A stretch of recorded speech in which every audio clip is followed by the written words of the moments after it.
Hello friends, লিপিসপুর চ্যানেলে সবাইকে স্বাগতম।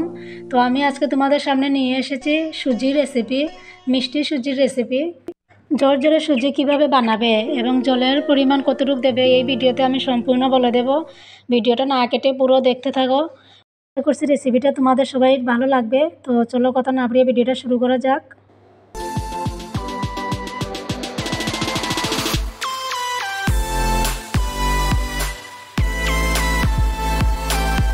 তো রেসিপির জন্য সর্বপ্রথমে যা প্রয়োজন তা হলো সুজি। যেহেতু সুজির রেসিপি তো সুজি তো লাগবেই। তারপরে নিলাম এখানে কিশমিশ, ধনেপাতা, তেজপাতা আর অল্প নিলাম চিনি। তোমরা চিনিটা যে যতটুকু মিষ্টি ভালোবাসো অতটুকুই দেবে।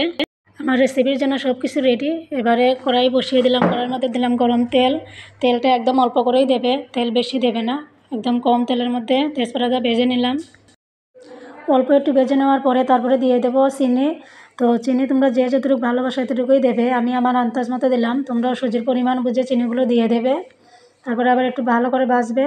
ভাজার পরে দেখো একটা কালার এসেছে। এই কালার আসার পরে জল দিয়ে দেবো। জলের পরিমাণটা কিন্তু একদম কমই দেবো, না হলে সুজিগুলো বেশি সিদ্ধ হয়ে যাবে, ঝরঝরে হবে না। তো ঝরঝরে সুজি বানানোর জন্য সুজি ভাজতে হবে বেশি, কিন্তু সিদ্ধ কম করবেন। সিদ্ধ বেশি হলে কিন্তু ঝরঝরে হবে না। তো জলের পরিমাণটা একদম কমই থাকবে। তারপরে কিশমিশ দিয়ে দিলাম। মোটামুটি হয়ে এসেছে।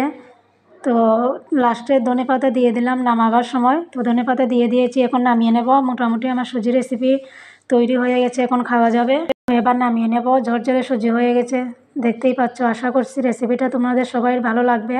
যদি ভালো লাগে তো অবশ্যই চ্যানেলটা সাবস্ক্রাইব করে রেখো এবং কেমন হয়েছে কমেন্টে জানিয়ে দিও। তো এবার নামিয়ে নিলাম।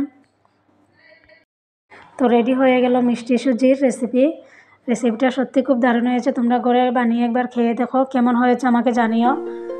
এই রেসিপিটা তোমরা সকালে দুপুরে যে কোনো সময় টিফিনে খেতে পারবে, বাচ্চাদের স্কুলেও দিতে পারবে। নিরামিষ একটা রেসিপি, সম্পূর্ণ নিরামিষ সুজি রেসিপি। তো সবাই ভালো থাকো, সুস্থ থাকো। দেখা হচ্ছে নেক্সট ভিডিওতে।